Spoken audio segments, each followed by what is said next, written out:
This week's Yoga Talk Show is brought to you by Prep Dish. Prep Dish is a healthy meal planning service, and here's how it works. You sign up, and every week you get a done-for-you grocery list, and then you get cooking instructions and food storage instructions. So basically, you go shopping on a Saturday, you go home, spend a couple hours in the kitchen, put a bunch of food in the freezer, a bunch of food in the fridge, and you're ready to go for the week. I've been doing this on my own for a number of years. I think it's just a really smart way to prep for a kitchen. I learned doing this in the restaurant business. This is how they do it in any restaurant, in any industrial kitchen. It's a great way to run your home kitchen as well. So you prep a bunch of stuff on the weekend, and then during the week, basically you do nothing. You come home from work, you throw something in a bowl, throw something, heat it up, and you're good to go. You got some healthy food. There are a bunch of these meal ordering services now, and people try to order healthy takeout. But I mean, really, who's going to spend 30, 40, 50 bucks a day on takeout food? It's not really very practical long term. Prep Dish makes it super cheap. It's as little as 30 cents per day, and you don't have to think. You get your grocery list, you get your food instructions, make really, really great stuff, and you do it yourself. So just for listeners, get your first 2 weeks free by visiting prepdish.com/yogabody and use the code YOGABODY at checkout. Hello and welcome to the Lucas Rockwood Show, formerly known as the Yoga Talk Show. This week's episode is a Q&A episode. We have quite a backup of really smart questions, so I thought I would take this opportunity to hopefully dig in and provide you at least with some food for thought, if not some answers to some of these smart questions. First question comes from Crystal. Your episode about confidence intrigued me, considering I struggle with this from time to time. I appreciate your suggestions, from journaling to positive affirmations. Moving through the fear can be helpful, but what if I struggle with physical reactions such as blushing? How do you feel comfortable with being uncomfortable? This is a great question. I have the exact same thing, Crystal. I'll get totally red-faced in a lot of situations. Really strange things. People ask me about, some story from high school, and I'll get totally embarrassed as if I was a 16-year-old boy all over again. So I don't really have any suggestions with that, except just getting through it. I've done a lot of group work, I've done a lot of therapy, and that's certainly helped. But I don't really know, of all the confidence stuff, we've done a couple of different yoga talk shows about it. I'm really convinced, and looking at my kids and just thinking about my life and confidence and things like that, I think a lot of people are lucky like me, and they have a mom who just tells them they're awesome for the first 18 years of their life, and that really helps a lot. But, apart from that, I think one of the biggest things for building confidence is doing hard things. Hard things are physically hard things, and then hard things are mentally hard things. An example would be going to the yoga studio or going to the gym 5 or 6 or 7 days a week for a month. Hard things would be doing some kind of physical challenge, like a big race or, a Tough Mudder or something like this. And in terms of mentally challenging things, maybe starting your own business, maybe doing charity work, maybe just intellectualizing some kind of big environmental problem. Maybe that'll help give you some confidence. But I always think that the people I meet with big confidence are usually people who have done hard things. Now, you'll meet young people who are just ignorant, and they're confident because they're ignorant. But grown-up people who are confident are usually either totally ignorant and oblivious, which is rare, but more often they've just done really hard things or they've been through hard things. So my suggestion is try to make really hard things for yourself as regularly as possible. For me, physical stuff is a really easy one. I live right next to a hill. I can just go do some sprints and I feel totally destroyed. It's a really great way to build confidence. You just feel stronger. And so that would be one of my suggestions. In terms of social anxiety and things like that, I don't have any really great tips. It certainly happens to me as well. I don't know why, but I can just get thrown off kilter really, really quickly, and I don't really have any tips for that. Sorry, Crystal. Gwendolyn says, I'm a 61-year-old woman who has been practicing yoga for about 6 years. My question is it really possible for a woman over 60 to increase her flexibility by stretching more consistently at the right times of day? What should I reasonably expect from myself? Most yoga content is targeted at average age students, but would you mind addressing yoga for seniors and the issues that we face? When you're thinking about flexibility specifically, your body's very, very malleable. It's very plastic. You can make a lot of changes. And you can make them relatively quickly, and you can make them at a lot of different ages. I've seen people make dramatic transformations in their 50s and 60s and even beyond. The thing I would encourage you to do, Gwendolyn, and anybody who's older or even somebody who's younger who's coming out of a lot of inactivity, what I would really suggest is just be kind and be gentle on yourself, because recovery time is the biggest challenge. Recovery time really takes longer when you're older. And that's one of the bigger challenges. But go slowly, take it easy, but for sure you can make big changes. How big of changes? Totally dramatic. Totally, you can transform your body, especially if you're willing to give it a year. Most people don't have that patience, but if you're willing to do 15 minutes of stretching 5 days a week for a year, I promise you, you and the people around you will notice your posture improve. They'll notice your seated positions improve. You will discover massive, massive flexibility gains. The only caveat there, again, is really to be mindful of joint pain, specifically tendon and ligament pain, and back off and make sure you give yourself plenty of time for recovery, rotating through body parts. Marina has a question. I have two questions. The first one is about coconut oil, whether it's healthy or not. Dr. Michael Greger, who has been on your show and whom I respect greatly, does not recommend it. In relation to artery health, he says it's bad as butter and contributes to insulin resistance. So Dr. Michael Greger is a vegan, and veganism is a religion. And like a lot of religions, they start to they put blinders on and they start to stop seeing the reality. And Dr. Greger has some really interesting information. He publishes a lot of stuff, but he's in the religion of veganism. And what that means is everything he sees through that lens, and it's a big mistake. Coconut oil is extremely healthy. There's way more studies showing health benefits than deleterious stuff. All of the negative stuff around saturated fat is 1980s and 1990s stuff that has been totally debunked. If you look at the vegetarian community, the low-fat, high-carb diet community, they're all embracing this 1980s science that nobody believes in anymore. And there is some science out there, but all of it has been debunked. Now, you can go back and you can find papers and things like that. They're certainly there. But I would encourage you to look at the more recent stuff. Nobody believes that anymore, who's really up on things. The vegetarians and the low-fat people a lot of times lean into that old research. But again, it's just not respected anymore.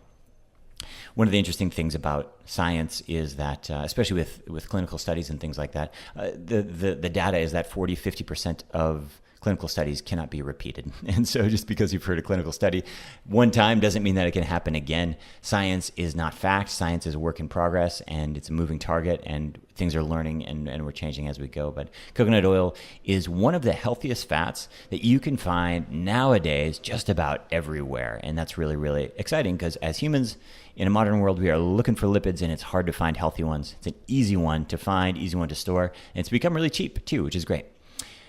Okay, second question, and I'd encourage you to just check your blood work. I eat copious amounts of coconut oil and cacao fat. I eat a crazy high fat diet, like 70% fat, and my triglyceride levels are way low. My insulin levels are really low. My A1C, my blood sugar levels are great, and my inflammation is really low. Now, that's just me. Everyone's different. For some people, I'm sure it's not the right thing, but I've seen nothing but positive indicators.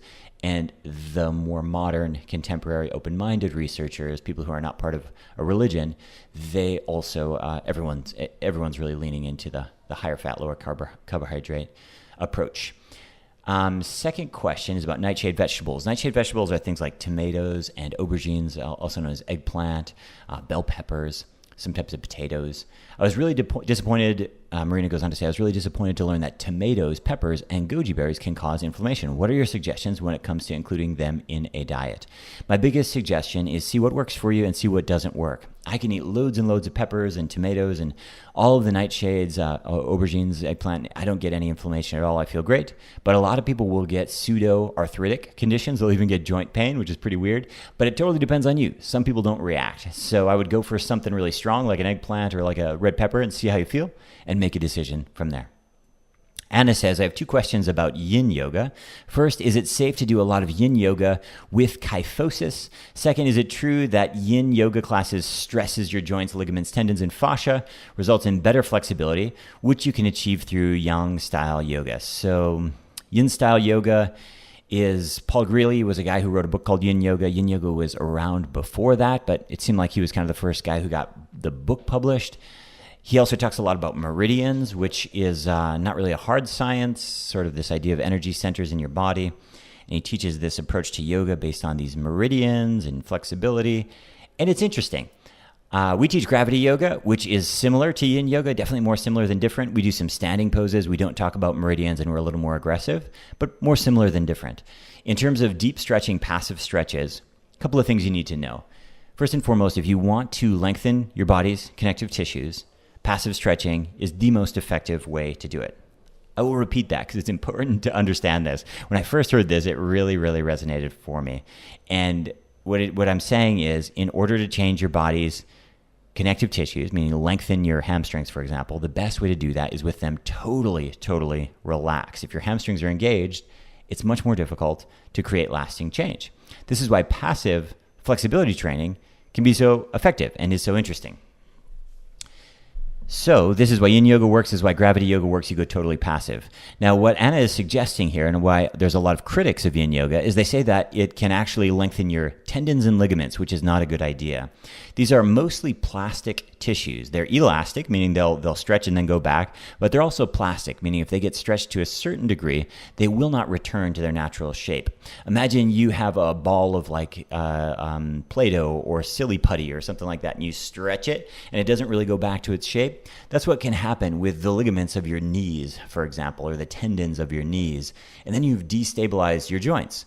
You probably have seen hyperflexible people, hypermobile people, contortionists with totally destable joints. It might look cool in photos on Instagram, but if they go for a run, their knee's going to dislocate, right? So it's not a really great idea for long-term joint health.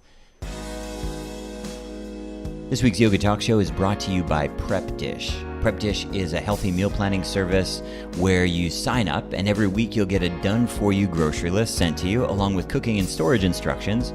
So you go shopping, you go home, spend a couple hours working on food for the week, and then you're done for the whole week. Makes your life really, really simple, and more than anything, makes it easy and very inexpensive to eat healthy food. It's a big challenge for all of us. Just for Yoga Talk Show listeners, you get your first 2 weeks free by going to prepdish.com/yoga body. Their knee's going to dislocate, right? So it's not a really great idea for long-term joint health. What does all this have to do in the context of yin yoga? You just need to practice mindfully. What we want to work on adding length to is our muscles and our fascia. Those can be changed very, very dramatically, add a lot of space to your body. But we do want to stress ligaments and tendons. And this is something that's controversial, but it's important to understand. You need to stress the tissues so that they organize and that they heal in a way that makes them stronger. I'll give you an example. Let's say you're not a runner, Anna, and let's say we get a runner who runs, let's say we have a runner who runs 50K a week, 50 kilometers a week. And you and that runner go out and you both do a half marathon. The next day you will wake up and your knees in particular will be so inflamed you might not be able to walk. And that person who does 50K a week, they'll be totally fine. What's the difference? Well, that person who runs all the time has done low-grade chronic stress to their joints in a way that those tissues have responded accordingly. Your body responds to stress all the time, and too much stress is negative, but the right amount of stress is very, very positive. So we need to stress our ligaments. We need to stress our tendons. I'll give you another example that might hit a little closer to home. If you're new to vinyasa yoga, flowing yoga, up dog, down dog, if you're new to handstands, I promise you will get sore wrists. They might even be very sore. You might even have to take a couple days off. And then, after a while, you will stop getting sore wrists. What happens? Well, you stress, again, the ligaments and the tendons in and around the joints, and they get stronger, they get organized, and they start to work better. So stressing joints is important, but it's always a game. Can you hurt yourself doing yin yoga, doing gravity yoga? Totally. Can you destabilize a joint? Absolutely.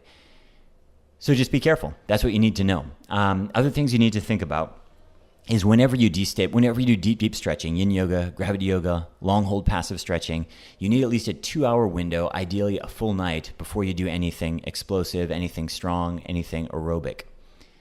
To put it more simply, don't do deep stretching and then go to a power yoga class. Don't do deep stretching and then go lift weights or go running, because you've destabilized the joints in the short term and you've created all this laxity. And that's the way that people really, really do damage. And it's a big mistake that yoga people make. They'll do an hour of yin yoga and then they'll do a really deep power class and they'll take their joints too far. Question here from Tiffany. What's the best way to stay hydrated? My brother and I live in Qatar, and it's as paddleboard instructors. Cool. Most of the day, he's outside in 40 degrees Celsius temperatures and between 50 and 80% humidity. I think the usual Gatorade sports drink options are horrible. So do you have any suggestions or recipes for electrolyte-filled drinks? This is tough, Tiffany. I lived in Thailand for many, many years. Same kind of thing. It was 37 to 40 degrees Celsius. So for our Fahrenheit friends, around 100 degrees all the time. It's super humid, and I would go through 5, 6, 7 liters of water a day. it just feels like a constant battle. In terms of tricks, there's nothing special about Gatorade, except that you're right, it just has a bunch of chemicals in it. I would play around with different things, maybe some sea salt. Different people have different salt sensitivity. I'm pretty sensitive, so I can't handle much salt. You can play around with throwing some sea vegetables in your water. I personally like to use a little bit of apple cider vinegar. That works for me, but you can play around with different things. My biggest suggestion would be a little bit of salt, a little bit of vinegar, a little bit of lemon. That can help you to retain water a little bit better. And you might want to think about taking an electrolyte mix. The one that people often use are the baby electrolytes. The reason they like the baby electrolytes is because there's no weird aspartame or other things like that, but you can get them in the pharmacy. Melody says, I'm a yoga student currently doing a yoga teacher training program. I started taking Yoga Body Stretch, that's our supplement, hoping it would help with muscle recovery and general health. I'm naturally very mobile, and I try to focus on strengthening and balancing my flexibility. Since taking the product, I've had some sacroiliac joint pain, and I was wondering if it could be the formula. Have other users reported joint pain? Maybe I'm too mobile to take something meant to make me more flexible. Melody, that's really unlikely. So our Yoga Body Stretch formula, we launched this, I guess, about 12 years ago. And it's the number one yoga supplement for yoga people. Now, it's also one of 5 yoga supplements in the world, but it is number one yoga supplement in the world. And what it contains is a bunch of different things, but methyl sulfonylmethane, MSM, is one of the key ingredients, which is basically a natural form of sulfur, which is one of the more abundant minerals in the body and really important for tissue health in particular. It also contains some buffered vitamin C and some greens and a whole bunch of other micronutrients. But the big one is that methyl sulfonylmethane. It's very, very unlikely that that would cause joint pain. If anything, it would probably reduce pain. But you never know. Maybe you're getting some kind of allergic reaction. I think it's probably a combination of just doing a lot of practice. That would be my guess. But again, I don't want to jump to any conclusions. Of course, people have different reactions to different things. Duncan says, I have a question about the 12 to 14 hour fasted discussion in episode 294. My wife and I follow this pattern more or less, and it wouldn't be hard for me to delay breakfast, usually scrambled eggs, a bit longer to reach 14 hours. But what about liquids? Before bed, we drink a mild green tea. Before bed, we drink a mild green tea in the morning, a brown tea with soy milk, and a shot of espresso before leaving the house. Do these liquids negate the effects of fasting? We're technically breaking the fast. Okay, let me do a little refresher. So we talk a lot about doing some intermittent fasting, which is a really fancy term for taking a break. We call it 8+16 or 16+8 eating, time-restricted eating window. There's different names for it. But essentially what you would like to do is have your breakfast actually break a fast, meaning there is a significant period of time between your last meal and your first meal the following day. 12 hours is kind of our minimum turnaround time in order to sort of maintain metabolic health. So let me give you just a specific example. Dinner, you finish at 8 o'clock. You don't eat anything until 8 in the morning. That means no espresso with cream. That means no milk. That means no juice, no green juice, no protein powders, none of that stuff. At least 12 hours. That's kind of general metabolic maintenance. Once you get into the 14-hour range, you start to actually have some healing and some corrective stuff happening. If you get into the 16-hour range, you'll see stuff really dramatic, really fast. Now, most people don't need to do the full 16-hour fast on a daily basis. Once you get yourself back to kind of a desired body composition, meaning your body fat gets leaned down, you increase your insulin sensitivity, and so your blood sugar is more normalized. A lot of people can go down to a 12 to 14-hour window and get exactly the same results, which is a lot more convenient. 16 hours for a lot of people is really pushing things. In terms of liquids are just fine. I'd encourage you to reduce or eliminate caffeine, just as a general rule. Less than 100 milligrams a day is kind of a good base. It depends on what you're doing with that tea and espressos and things like that, but it sounds like you're not too far in range. In terms of adding soy milk or adding creams or anything like that, those things will knock you out of the fast. So I'd encourage you just to put them off if you can. It's helpful. Catherine says, do you have any thoughts on vitamin K2? It's not a vitamin I hear a lot about. What role does it play? How do we know if we're low in it? What are the best sources? Yeah, so K2, it goes with vitamin D3, and you'll see a lot of things formulated together, K2 and D3. And K2 is really important for absorption of vitamin D. It's really important for bone health. It's really important for a whole bunch of things. The challenge with vitamin K2, I've been experimenting with this for a couple of years. It's a fermented product in the way that a lot of B vitamins are. And so it can totally just give you gas and bloating and make you feel like crap. And so I've been experimenting with a bunch of them. And I hate vitamin K2. I'm taking one now, but I really don't like it. I hate these fermented supplements, but that's how it comes. So the most natural way to get vitamin K2 is from natto. Natto is this soybean stuff that looks like boogers. Literally, it looks like boogery soybeans. It's pretty gross, but if you can stomach natto, it's a really rich source of vitamin K2. I find most people have a better time just taking supplements. If you're taking vitamin K2, it's very easy to create. It doesn't really matter where you get it. It's not like a fish oil, or it's not like a probiotic where you want to be really brand specific. I would just get a K2 bundled with a D3, so you're getting it all together. But again, proceed with caution. For me, it really messes up my belly. Jeremy says, what do you think of xylitol as a sweetener? Jeremy, I hate these sugar alcohols. They're a total disaster. Xylitol, erythritol, can't stand these things. They just blow up my belly. I'm convinced they're killing all your microbes in your gut. I'm really not a fan of these things at all. I think it's the biggest marketing ploy ever. I'm absolutely positive there's going to be a bunch of research on how these things are just horrible for you. I will not eat that stuff. I hate these sugar alcohols almost as much as I hate aspartame and things like this. The thing that xylitol is great for, though, is toothpaste. It's really, really good for cleaning your teeth. It tastes great, and it kills a bunch of stuff in your mouth. Now, you don't want it to kill a bunch of stuff in your belly, but it's really great for killing stuff in your mouth, so that's what xylitol is good for. I do not eat that stuff. I would much rather see it eating some sugar or honey or maple syrup or something. These sugar alcohols, again, I don't believe any of this hype. I think they're a total disaster for the body, and they just destroy your digestion. So those are some questions. I hope that was helpful. If you have questions, you can always email us, podcast@yogabody.com. You can also send in voicemails. I also like to hear your voice if you go to yogabody.com/Ask Lucas. Thanks for tuning in. I hope you found that valuable.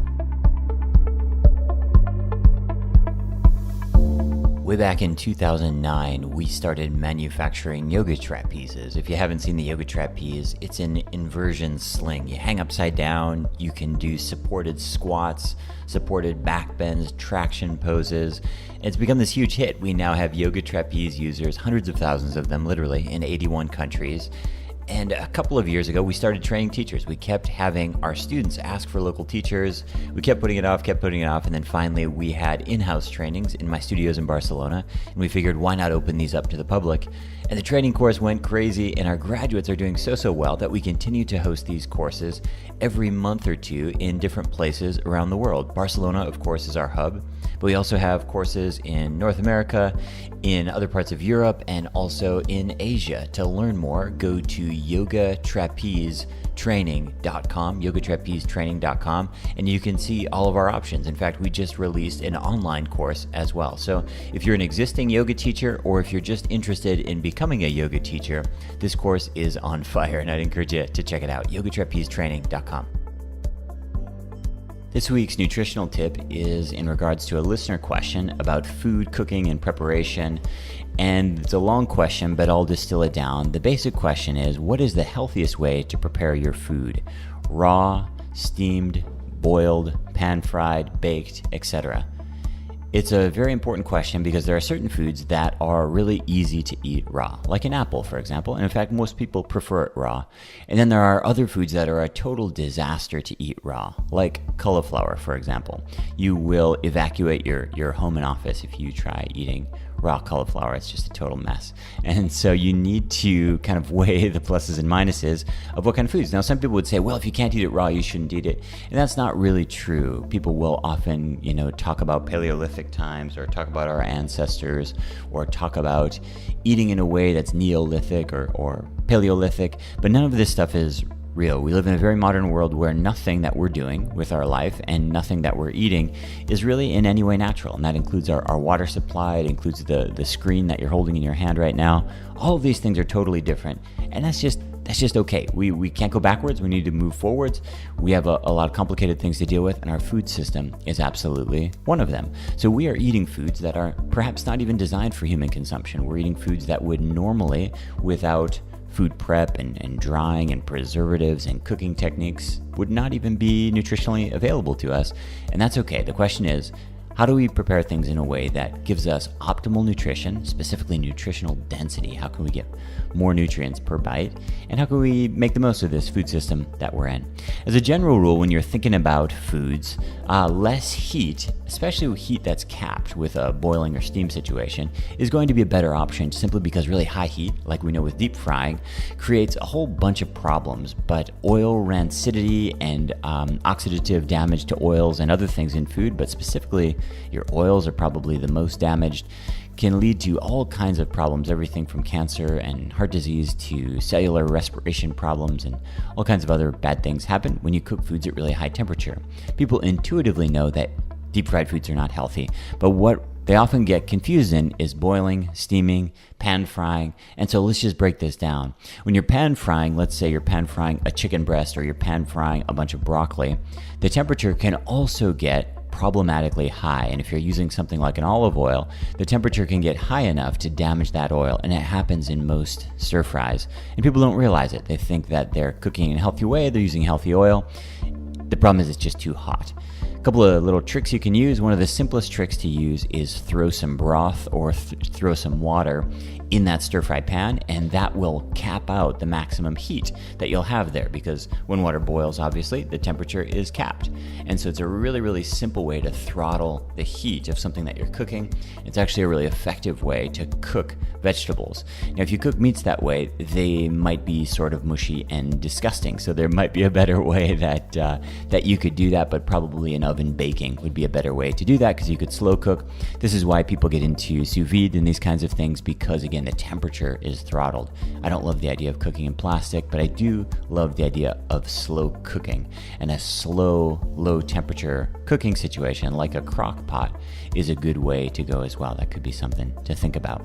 The one thing you can't do is generalize. You can't say that you should eat all food raw. I certainly used to say that for a couple of years. I was a really proselytizing raw foodist, but it just doesn't work. Like we mentioned the example like cauliflower, but there are tons and tons of other examples, things like zucchini and other, if you're eating animal foods, they're just straight up dangerous to eat raw. And there are a bunch of situations where you need to cook foods. But what we'd like to do as much as possible is preserve the vitamins and minerals in their most bioavailable form, which is when as many as we can of those enzymes are active and present.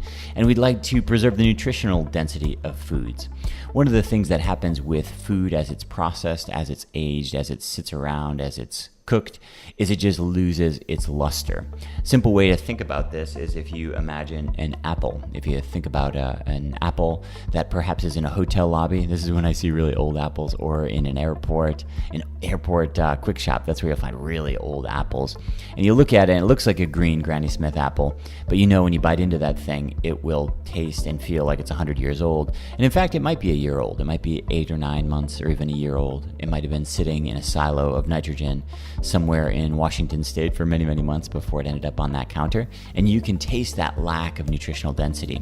Same sort of thing happens when you cook the snot out of something, which is how a lot of packaged and processed foods are manufactured, is you lose literally the luster of that food, the vitamins and the minerals and the nutrients. And of course, minerals aren't destroyed, but their bioavailability is reduced dramatically. And again, fats and proteins are not destroyed, they're just tweaked and altered in a way that can either make them inaccessible to your body or even potentially damaging. So as a general rule, think about steaming, think about low temperature cooking, take extra care with your oils, think about adding water to stir fries to reduce the overall temperature, think about slow cooking in something like a crock pot or a slow cooker, think about utilizing your oven a little bit more, and try to avoid high heat, especially on a skillet in a stir fry, even if you're using great oils. We have a listener question from Natalie this week. Natalie says, I'm a certified yoga teacher, recently had a knee injury during attending a class as a student, not as a teacher. I've torn my medial meniscus after getting into a flying pigeon pose. I was immobilized for 2 to 3 weeks before I could start walking. After teacher training, I became very mindful in my own practice, not pushing and really trying to listen to my body. What happened at the lesson I was attending? Well, I guess I was trusting the teacher and shifting my approach to something more challenging and less safe. Anyway, my scan confirmed the worst injury, and I've been reflecting a lot on what I was taught as a teacher, but also as how I taught the class as a student, and having a strong practice doesn't necessarily give you a guarantee of a safe practice. I appreciate your observation and writing in to us, Natalie. In terms of injuries, people beat themselves up a lot in the yoga world, and they assume they did something wrong, or their alignment was wrong, or their teacher was wrong, or the sequence was wrong. And none of that stuff's really true. If you practice yoga long enough, you'll get hurt. And if you practice long enough, you get hurt a whole bunch of times. Same thing if you go skiing a lot or if you play a lot of ping pong. Everybody gets hurt when you move.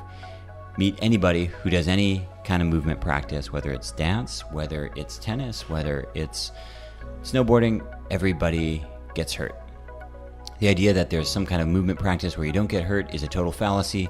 Even people who walk really strongly, really aggressively, they also get hurt. The key thing to know about yoga is that the frequency and the severity of the injuries are really, really low. What do I mean by that? Well, let's say we take a yoga studio, we take a CrossFit box, and we take a traditional gym, big box gym. Of the three of those, the yoga studio will have the least amount in terms of total quantity of injuries and also the least severe.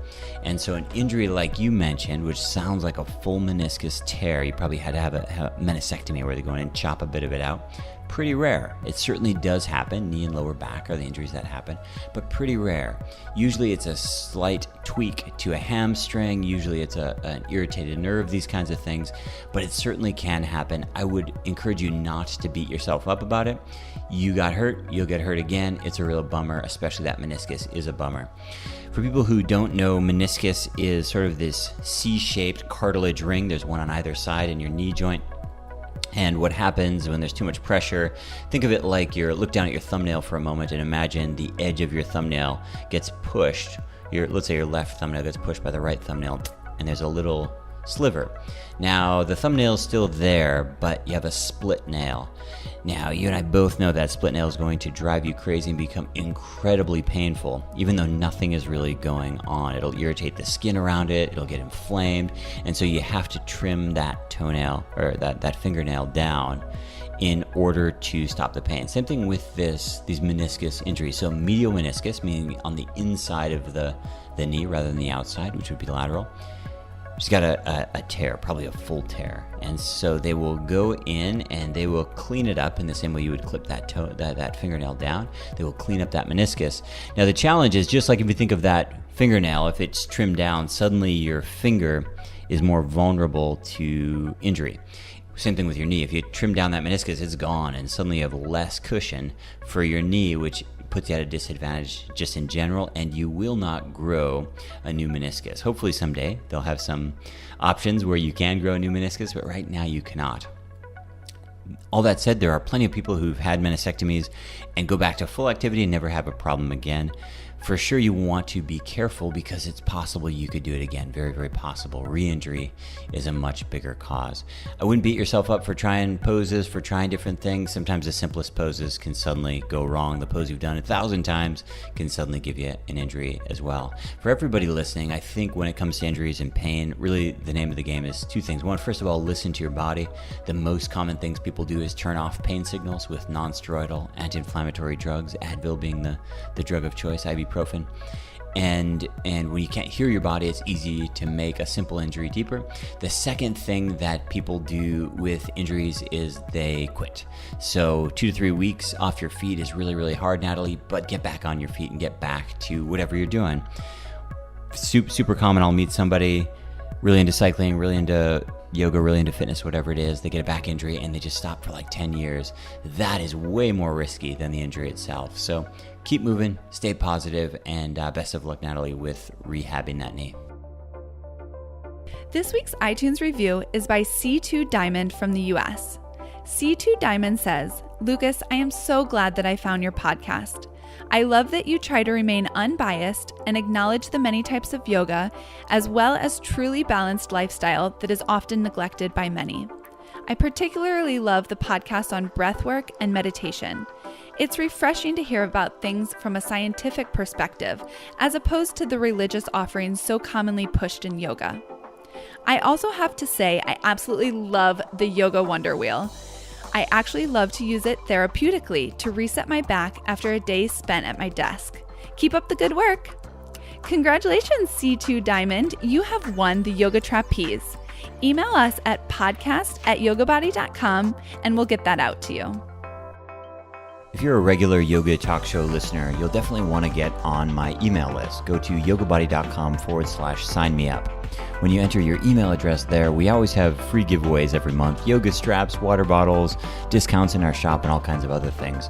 When you sign up at yogabody.com/sign me up, I'll send you just one email a week with updates about the show, special offers, new courses, and valuable information that I think you'll find useful. So go to yogabody.com/sign me up to claim your free prize now.